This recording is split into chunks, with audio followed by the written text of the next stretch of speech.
बिस्मिल्लाहिर्रहमानिर्रहीम। अस्सलामुअलैकुम भाई, चैनल को सब्सक्राइब भी कर लिया करें, लाइक और शेयर भी कर दिया करें, कमेंट्स भी कर दिया करें, शुक्रिया। चलते हैं कहानी की तरफ। गालबन बैग में घुसे मुझे 2 घंटे गुजरे होंगे और अभी मैं पूरी तरह सो भी ना पाया था कि मुझे एहसास हुआ कि मेरे बैग को आहिस्तगी से पाँव की जानिब से किसी तेज़दार आले यानी चाकू या खंजर से फाड़ा जा रहा है। खतरे को भांपने की मेरी छठी हिस्स बेदार हो चुकी थी। बड़ी आहिस्तगी और खामोशी से मैंने अपनी जैकेट की जेबों से पिस्टल और रिवाल्वर निकाले। बाहर भी अंधेरा था और बैग में तो इतनी तारीकी थी कि अब हाथ को हाथ सुझाई न देता था। बैग तकरीबन आधा चीरा जा चुका था जब मैंने मखसूस अंदाजे से पिस्टल और रिवाल्वर के बैक वक्त फायर किए। 2 चीखों ने रात की खामोश सकूत को तोड़ा और मैं चीरे हुए बैग से बाहर आया। फायर की आवाज़ से दरख्तों पर बसेरा करने वाले परिंदे शोर मचाते हुए उड़ने लगे। पहरेदार अपनी जगहों से, दूसरे सोए हुए साथी भी अपने बैग से बाहर निकल आए। टार्चों की रोशनी में कैसर के 2 साथी औंधे पड़े थे। एक के पास ही रिवाल्वर पड़ा था और दूसरे ने हाथ में अभी तक रामपुरी चाकू पकड़ा हुआ था। दोनों में अभी कुछ सांसें बाकी थी। एक लड़खड़ाती हुई आवाज़ में बोला, लालच ने हमें अंधा कर दिया था। सारा खजाना पाने की कोशिश में हम अपनी जानों से भी गए। अभी वो कुछ और भी कहना चाहता था कि इसके साथ दूसरा साथी जिसे कंधे में गोली लगी थी बड़ी मुश्किल से सीधा हुआ। रिवाल्वर इसके करीब ही पड़ा था। इसे उठाते हुए वो कराती आवाज़ में बोला, अपनी इस हरकत के बायस हम किसी को मुंह दिखाने के लायक नहीं रहे। अगर हम जिंदा बच भी गए तो कैसर भाई हमें जिंदा ना छोड़ेंगे। हमने बेवफाई और गद्दारी की जिसकी सज़ा हमें ज़रूर मिलनी चाहिए। ये कहते हुए पहले इसने अपने साथी पर 2 फायर किए और फिर अपनी कनपट्टी पर रिवाल्वर रखकर ट्रिगर दबा दिया। ये सब कुछ इतना अचानक हुआ कि इसे इस हरकत से बाज रखने का मौका ही न मिल सका और न ही हमें इस बात का ज़रा सा भी इम्कान था कि वो अपनी पशेमानी का अजाला अपनी और अपने साथी की जान लेकर करेगा। मदफून ख़जानों की मनहूस होने वाली रवायत यकीनन सही है। अभी तक ख़जाना हमें मिला नहीं था, लेकिन 20-22 इंसानों की जानें इस खजाने के बायस जा चुकी थी। कैसर के एक साथी ने जो पहरे पर था मुझे बताया कि ये दोनों ज़्यादा से ज़्यादा 6 माह कबल कैसर से मुतारफ़ हुए और गैराज में काम करने लगे थे। बकौल इसके कि इनके मुताल्लिक़ कैसर को भी बहुत कम इल्म था और इनकी बड़ी मिन्नत समाजत के बाद कैसर इन्हें अपने साथ लाने में पर रजामंद हुआ था। मैंने थाइयों को 2 कब्रनुमा गड्ढे खोदने का कहा। इधर कैसर के साथियों ने इनका ज़ाती सामान इकट्ठा किया। चश्मे के पानी से दोनों को गुस्ल दिया और नमाज जनाजा के बाद इनको कब्र में दफन कर दिया। जैसा कि मैं गुज़श्ता किस्त में अर्ज़ कर चुका हूँ कि ख़जाना न मिलने पर मैंने तमाम जवाहरात फ़रोख्त करके कैसर के साथियों में बांट देने का फ़ैसला किया था, लेकिन इसका इल्म किसी को न था। कैसर पर भी अपने हमरा आने वाले साथियों की जिम्मेदारी थी, लिहाजा मैंने इस खजाने से इन दोनों मरने वालों का हिस्सा इनके वर्सा को देने का फ़ैसला किया। रात तो कभी की बीत चुकी थी। चाय के साथ हल्का सा नाश्ता करके बोझल कदमों और बेदिली के साथ मैंने कैसर के बाकी साथियों को मुसल्ला होकर निगरानी करने का कहा और थाइयों को खजाने की जगह खोदने पर लगा दिया। फड़वे और कुदालें तो हमारे पास न थीं, लिहाजा बड़े चाकू और खंजरों से ही काम चलाना था। 10 मरबा फीट जगह से छोटे बड़े पत्थर और मट्टी 4 फीट से ज़्यादा हटाने पर एक बहुत बड़ा पत्थर दिखाई दिया। इसके चारों तरफ से मट्टी और पत्थर हटाकर इसे नंगा कर दिया गया। कई थाइयों ने मिलकर इस पत्थर को हटाया तो मालूम हुआ कि इस पत्थर से एक दूसरे पत्थर में बने हुए बड़े सुराख को ढांपा गया था। सुराख तकरीबन 1 मीटर गहरा था, जिसकी तह में खालों से बनी एक बड़ी थैली थी। एक थाई ने सुराख पर लेटकर थैली उठानी चाही तो मैंने इसे फौरन रोक दिया। मैंने ये सुन रखा था कि खजाने की हिफाजत और किसी गैर के इस तक पहुंचने की सूरत में इसे हासिल न करने के लिए हर मुमकिन कोशिश की जाती है। बैंकॉक से चलते वक्त मैंने चमड़े के दस्तानों के 2 जोड़े सर्दी से बचाव के लिए खरीदे थे, जिनकी अब तक ज़रूरत न पड़ी थी, और वो जोड़े अभी तक मेरे सामान में थे। मैंने एक जोड़ा इस थाई को दिया कि इसे पहनकर थाली को उठाए। थाई ने थैली बाहर निकाली तो मैंने एक साफ जगह इसे खोलने और उलटने का कहा। थैली में गैर तराशे हीरे और याकूत थे, जिनका वज़न तकरीबन 1 किलो होगा। इनमें चंद खासे बड़े टुकड़े भी थे।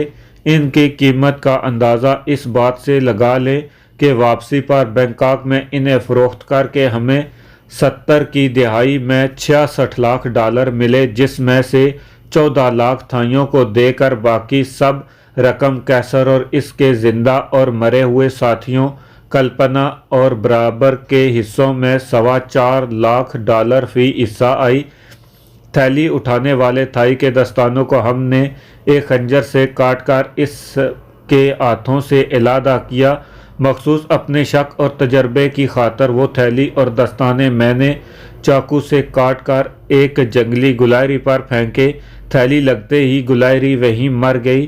थैली पर यकीनन कोई जहर लगाया गया था। हमने दस्ताने, थैली और चाकू इस सुराख में डालकर इसे पत्थरों से ढांप दिया और जहर को भी चश्मे के पानी में खूब अच्छी तरह धोया। अब यहाँ हमारा क़याम बेसूद था और हमें जल्द अज जल्द मग कबाइल में अपने साथियों तक पहुँचना था। डलवान का सफ़र निस्बतन आसान था। दूसरा दिन 11 बजे हम अपने साथियों के पास पहुंच गए। मग खासे बड़ी तादाद में सरदार के खेमे को खासी दूर से घेरे हुए थे। हम हवाई फायर करते और मगों को भगाते खेमे में गए तो हम सब साथी बखैरियत थे।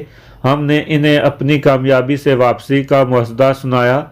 मगों को अभी तक इल्म न हो सका था कि सरदार, रानी और मशीर मर चुके हैं। कैसर ने बताया कि हवाजे ज़रूरिया से फुर्सत पाने के लिए वो शाम गहरी होने और सुबह सूरज निकलने से पहले 3-3 की टोलियों में खेमे से बाहर जाते रहे हैं और मग यकीनन इन्हें देखते होंगे, लेकिन सरदार, रानी और मशीर के बाहर न जाने के बायस बहुत मुमकिन है कि इन्हें कुछ शक पड़ गया हो और इसीलिए वो कई बार अपनी ज़ुबान में नारे लगाते हैं।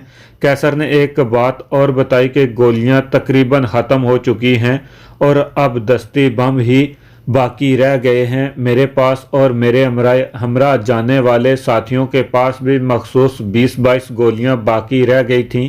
दस्ती बम मगों की तरफ फेंकते हुए हम इनके इलाके से तो निकल सकते और रंगा माटी भी पहुंच सकते थे, लेकिन वहां पर असले की ज़रूरत और मुझे फ़ौरन ही जादूगरनी का दिखाया हुआ मंजर याद आ गया, जिसे मेरे चारों तरफ लाशें पड़ी थीं और मैं, कैसर और इसके साथी दरख्तों पर फायर कर रहे थे और दरख्तों पर पत्तों में छुपे हुए और टहनियों पर बैठे चकमा लड़ाका गोलियां लगने से गिर रहे थे। कैसर को मैंने और मेरे हमरा जाने वाले साथियों ने अपने इन 2 साथियों के मुतल्लक बताया जो खजाने को हथियाने की कोशिश में मारे गए थे। कैसर ने इनकी हलाकत का कोई ख़ास नोटिस न लिया, बल्कि मुझसे अपने साथियों की गरदारी के बारे में माजरत करने लगा कि वो शर्मिंदा है, साथियों के चुनाव में इससे गलती हो गई। इसने अपने तमाम साथियों को मेरे सामने कहा कि अगर किसी ने भी मेरे हुक्म अदूली या गरदारी का सोचा भी तो वो खुद इसे हलाक कर देगा। हमने रंगा माटी जाने की मुकम्मल तैयारी कर ली और अब हमें खेमे से निकलना और मगों के बीच में से रास्ता बनाते हुए चश्मे के साथ साथ पहाड़ की ढलवान में उतरना था। लेकिन हमारा सबसे बड़ा मसला अपने मतलूबा बोर की गोलियों का हसूल था और वैसी गोलियां न मिलने की सूरत में हमें गोलियों के साथ ऐसा असला भी हासिल करना था जिनके लिए वो असला कार आमद हो। मैंने खेमे में ही कैसर से अलहदगी में मशवरा किया। सिर्फ एक ही ज़रिया था कि हम किसी फ़ौजी चौकी पर अचानक हमला करके वहाँ से असला और अमनेशन छीन लें। चिटागंग जाकर ये काम करना और बखैरियत लौटना नामुमकिन था, क्योंकि चिटागंग फौजी छावनी थी और वहाँ बांग्लादेशी फ़ौज का एक डिवीज़न मुतय्यन था। फिर वहाँ से रंगामाटी पहुँचने के लिए जीपों की ज़रूरत थी। तीसरी रुकावट ये थी कि चकमा कबाइल को बांग्लादेशी फ़ौज ने डलवानी जानिब से घेरे में लेकर आमदोरफ्त के तमाम रास्ते बंद किए हुए थे, लिहाजा हमें असला ऊंचाई पर किसी चौकी से छीनकर ऊपरी रास्ते से रंगामाटी तक पहुंचना था। एक और सोच ने मुझे परेशान कर रखा था। मुरंग, मग और मेजू में हमें जिन कठिन हालात से गुजरना पड़ा था, इनके पेश नज़र अगर हम इस रास्ते की दुश्वारी को पसे पुश्त डाल देते तो हमारा इस रास्ते से गुजरना नामुमकिन था। एमुनेशन की कमी की वजह से हम बुरी तरह फंस चुके थे।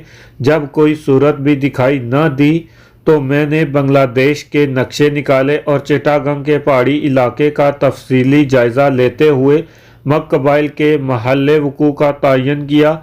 ये चश्मा जो अब नदी की सूरत इख्तियार कर चुका था, दरियाए करनाफली में जिस जगह शामिल होता था वहीं पर करनाफली पेपर मिल थी और यहाँ का बना हुआ पेपर बरामद भी होता था। इस पेपर मिल्स की बुनियाद एक उर्दू स्पीकिंग इंजीनियर ने रखी थी और अपनी निगरानी में तमाम मशीनरी लगवा कर इसे चालू किया था। इस इंजीनियर को अपने हाथों तामीर करदा इस कारखाने से इतनी मोहब्बत थी कि मुतासब बंगालियों कारकुनों की हर किस्म की बद इखलाकी और बदतमीज़ी को बर्दाश्त करते हुए और अपने बही ख्वाहों की बार बार तंबी के बावजूद इसने यहाँ से जाने से इनकार कर दिया था। इसका ड्राइवर भी बंगाली था। एक रोज़ जब बंगाली मिल्स में हंगामा बपा किए हुए मिल्स को आग लगाने लगे तो इस इंजीनियर ने मिल को छोड़ने का फ़ैसला कर लिया और अपने बंगाली ड्राइवर को कहा कि इसे मज़दूर के पास ले चले ताकि वो इन्हें अपने यहाँ से हमेशा के लिए जाने का बताकर इन्हें मिल को आग लगाने से रोके। बंगाली ड्राइवर इसे मज़दूरों के दरमियान ले जाकर जीप से उतारा और मज़दूरों को कहा कि ये इंजीनियर अब भाग रहा है, इसे जाने ना देना। मुश्तइल मज़दूरों ने इंजीनियर को जीप के पीछे रस्सियों से बांधकर पथरीली ज़मीन पर इस बुरी तरह घसीटा कि इसके जिस्म के टुकड़े टुकड़े हो गए। इस वाक़े के बाद इस मिल में एक फ़ौजी चौकी कायम कर दी गई। बहुत ही कम इम्कान था कि बांग्लादेश के क़याम के बाद भी वो चौकी वहाँ कायम हो, लेकिन बाज़ाहिर कोई दूसरी सूरत सामने न होने के बायस मैंने इस चौकी पर हमला करने का फ़ैसला किया। मग सरदार रानी और मशीर के अलावा बाले बरदार औरतों की लाशों को खेमे में छोड़कर हम सब यके बारगी खेमे से बाहर निकले। जहरीले तीर और बाले भी हमारे पास थे। आगे आगे हमारे पैदल साथी थे और पीछे हम खच्चरों पर सवार। हमने 4-5 फायर किए और 6 दस्ती बम मगों की तरफ फेंके। कल्पना भी एक खच्चर पर सवार थी। आधे घंटे में ही हम मगों के इलाके से बाहर निकल आए।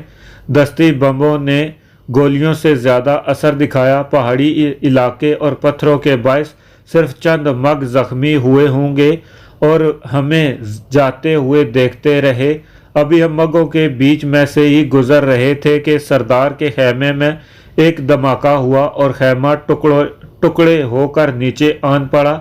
मेरी लाइल्मी में ही कैसर ने खेमे में एक अपना बनाया हुआ दस्ती बम फिट कर दिया था और इसकी पिन को एक धागे से बांधकर धागे का दूसरा सिरा अपने हाथ में पकड़ रखा था। अभी हम मगों के करीब ही थे कि धागा ख़त्म हो गया और खींचने पर धमाके से पिन निकल गई और वो फट गया। अगरचे कैसर ने मेरी इजाज़त के बगैर ये काम किया था, लेकिन मैंने इससे इसके मुताल्लिक़ कोई बात ना की। आखिर मैं कोई अक्ले कुल तो था नहीं। खेमे में बम फटने से एक तो मग फ़ौरन ही खेमे तक जाने से कतराते होंगे और अपने सरदार रानी और मशीर के मुताल्लिक़ हमेशा इस शक शुबे में मुब्तला रहेंगे कि आया हमने इन्हें हलाक किया या वो बम के धमाके से हलाक हुए। इस तरह हमें इनके बीच से निकलने के लिए वक्त मिल गया। अगर मुझे ये बात सूझती तो मैं इस पर यकीनन अमल करता। शाम ढलने तक हम पहाड़ की ढलवान पर खासा सफ़र तय कर चुके थे। नक्शे के मुताबिक रंगामाटी हमसे 25-30 मील दूर था। हमने नदी के किनारे पड़ाव किया। यहीं से हमें करनाफली पेपर मिल्स को जाना था।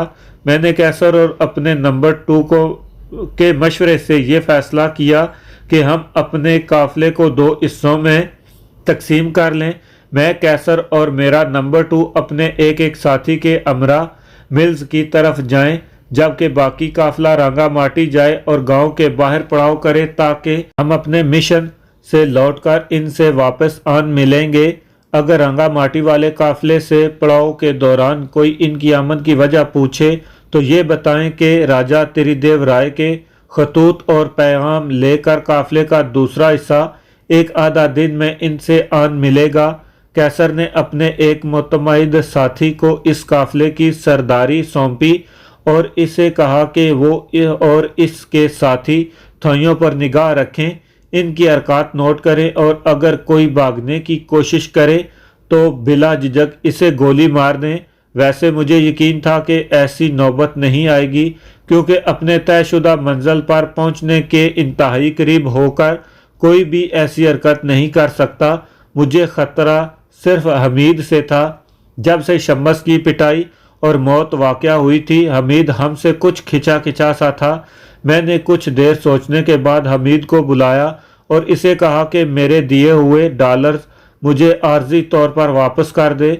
मैं बखूबी जानता था कि ज़ादेरा ही किसी को भागने में मदद दे सकता है।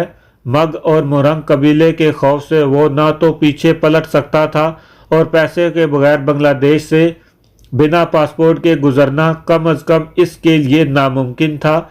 मैंने इससे डॉलर लिए और कैसर ने इसकी जामिया तलाशी ली कि शायद इसने कोई असला वगैरह छुपा कर रखा हो।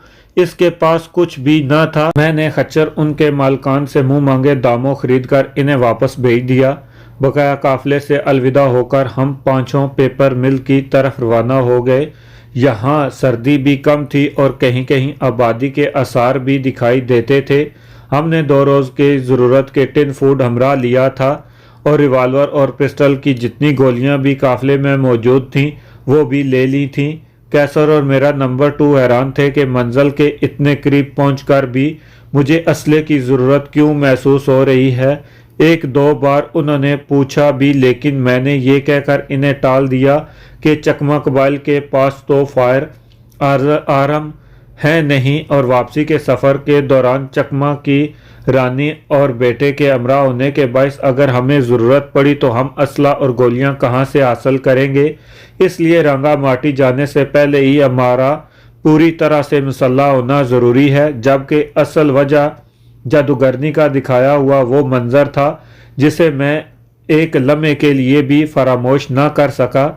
अपनी मोबिलिटी बढ़ाने और फौजियों से मुकाबले की सूरत में छुपने के लिए हमने पैदल चलने को तरजीह दी। कंपास नुमा की मदद से रास्ते का तयन करते हुए हमने रात 9 बजे अपना सफ़र शुरू किया और 2 बजे तक चलते रहे। बकाया रात हमने पत्थर पर लेटकर गुजारी। फौजी चौकी पर हमला या इसमें अचानक दाखिल होकर फौजियों पर काबू पाने का मुकम्मल प्लान मैंने तरतीब दिया था। प्रोग्राम के मुताबिक शाम 7:30 बजे से पहले मुझे अकेले चौकी में दाखिल होना था और पेपर मिल्स के मैनेजर के बंगले का पूछने का बहाना करके फौजियों की तादाद और असले का जायज़ा लेना था। इस वक्त फौजी रात का खाना खाते हैं। अगर हालात मुवाफिक और फौजियों की तादाद इतनी हुई जिनको हम ज़ेर कर सकें तो चौकी से बाहर आकर मुझे एक मखसूस विसल बजाकर अपने साथियों को इत्तला देना थी जो करीब ही छुपे बैठे होंगे।